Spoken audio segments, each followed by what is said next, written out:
Apakah benar timnas Indonesia kini menjadi ancaman terbesar di grup C kualifikasi Piala Dunia? Para rival seperti China, Australia, dan Jepang merasa terancam nih coy. Tapi ada satu hal yang mereka tak pernah duga. Perubahan besar di dalam tubuh timnas Indonesia yang dipimpin oleh Pak Patrick Kluivert coy. Benarkah Kluivert akan membawa timnas Indonesia terbang tinggi atau justru menghancurkan harapan mereka?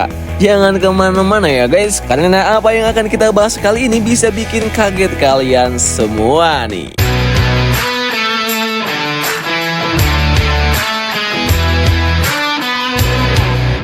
Timnas Indonesia yang dulu dianggap sebagai underdog sekarang bisa jadi ancaman serius di grup C. Gimana enggak coy? PSSI baru aja ngangkat pelatih baru yang kontroversial, Patrick Kluivert. Para rival grup C seperti China, Australia, dan Jepang langsung panik nih guys. Wah, kocak banget.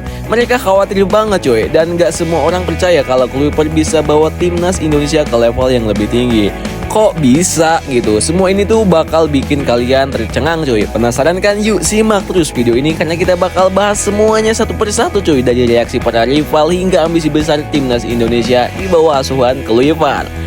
Jadi guys, PSSI akhirnya bikin keputusan besar dengan menunjuk Patrick Kluivert sebagai pelatih timnas Indonesia. Mungkin banyak yang kaget karena Kluivert lebih dikenal sebagai mantan pemain top Belanda ketimbang pelatih berpengalaman internasional. Nah, reaksi dari rival grup C langsung bermacam-macam nih coy. China misalnya langsung menanggapi dengan meremehkan Kluivert. Mereka bilang dia nggak punya pengalaman yang cukup untuk bawa Indonesia ke level yang lebih tinggi. Tapi guys, mereka lupa Kluivert punya pengalaman lebih di luar lapangan, terutama soal memotivasi pemain-pemain keturunan Indonesia. Dan itu bisa jadi senjata besar loh. PSSI sendiri sudah memanfaatkan koneksi Kluivert buat mempromosikan naturalisasi pemain keturunan yang bisa jadi game changer buat Indonesia. Yang paling menarik, China seharusnya jadi pesaing utama di grup C, justru kelihatan meremehkan timnas Indonesia banget coy. Menurut media besar China, Sohu, mereka merasa Kluivert nggak punya pengalaman yang cukup untuk meningkatkan performa skuad Garuda. Kluivert sebelumnya melatih tim Adana Demirspor di Turki, tapi dia dipecat karena kinerja buruk hanya dalam 6 bulan. Aduh, bener-bener gokil banget. Nah, media Sohu pun mengkritik hal ini, merasa Kluivert kurang pengalaman sebagai juru taktik. Tapi jangan salah guys, Kluivert itu punya banyak pengaruh di dunia sepak bola Belanda. Dia bisa menarik pemain-pemain keturunan yang potensial untuk membela Indonesia. Ini yang harus diwaspadai sih, dan gak semua orang sadar tentang hal ini.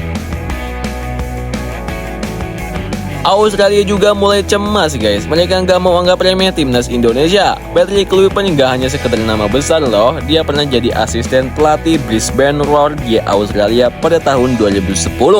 Jadi dia nggak asing dengan gaya sepak bola di sana. Mark Locke, analisis sepak bola Australia, bahkan yakin kalau timnas Indonesia bisa merebut poin penuh dalam laga melawan Australia. Gimana menurut kalian nih guys? Timnas Indonesia memang masih kurang pengalaman, tapi kualitasnya udah naik signifikan. Ada yang bilang dengan Kluivert, Indonesia sudah siap menyaingi level Australia.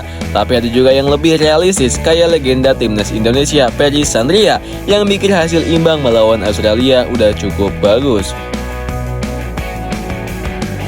Ya nggak kalah serunya gitu, ada cerita balas dendam nih. Timnas Indonesia bakal ketemu Bahrain, dan Kluivert punya cerita abadi dengan Bahrain tuh coy. Sebelumnya dia pernah kalah telak 4-0 saat melatih Curacao melawan Bahrain. Sekarang dengan Indonesia yang punya pemain-pemain lebih mumpuni, Kluivert pastinya punya ambisi besar untuk mengalahkan Bahrain. Indonesia sekarang punya nilai skuad yang jauh lebih tinggi dibandingkan Curacao loh guys.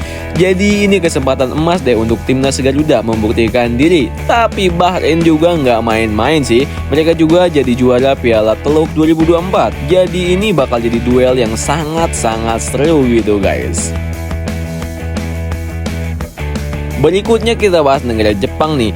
Mereka jadi rival yang paling terkejut nih. Kenapa? Karena mereka nggak nyangka kalau PSSI bakal memecat Shin Tae-yong. Pelatih asal Korea Selatan ini dianggap berhasil naikkan level timnas Indonesia dengan kemenangan epik atas Arab Saudi di kualifikasi Piala Dunia. Tapi tiba-tiba Shin Tae-yong digantikan oleh Kluivert, dan Jepang merasa terganggu dengan perubahan ini. Mereka jadi semakin terpacu buat tampil lebih kuat di ronde ketiga.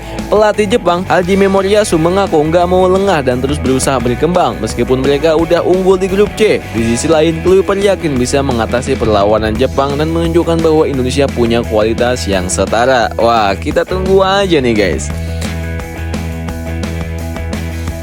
Arab Saudi yang dulu jadi tim unggulan sekarang justru semakin terpuruk coy. Mereka gagal menunjukkan performa terbaiknya di bawah pelatih Hervé Renard setelah kalah dari Indonesia di kualifikasi Piala Dunia yang tersingkir dari Piala Teluk. Wah, gokil banget coy. Arab Saudi makin menunjukkan ketidakstabilannya. Renard bahkan sempat marah-marah karena timnya kebobolan 8 gol di Piala Teluk 2024. Tapi yang menarik, meskipun banyak yang meragukan Renard, Ketua Federasi Arab Saudi Yasser Al-Misehal tetap optimis gitu kalau mereka masih bisa lolos ke Piala Dunia. Waduh, tetap husnuzon aja ya guys. Nah, apakah Arab Saudi bakal bangkit atau semakin tertinggal nih? Indonesia dengan Kuluyoper bisa jadi ancaman besar buat mereka loh. Hahaha. Jadi guys, dengan semua yang sudah terjadi, apakah timnas Indonesia bakal jadi tim yang diwaspadai di grup C? Semua rival di grup C mulai merasa tertekan nih, dan Kuluyoper baru saja memulai perjalanannya. Timnas Indonesia punya kesempatan besar nih untuk lolos ke Piala Dunia 2026. Tapi tantangan besar juga menanti sih. Jadi apa menurut kalian, apakah Indonesia bisa mengalahkan semua tim besar ini dan jadi kejutan terbesar di kualifikasi, atau ada kejutan lain yang bakal terjadi? Tulis pendapat kalian di kolom komentar. Bye-bye.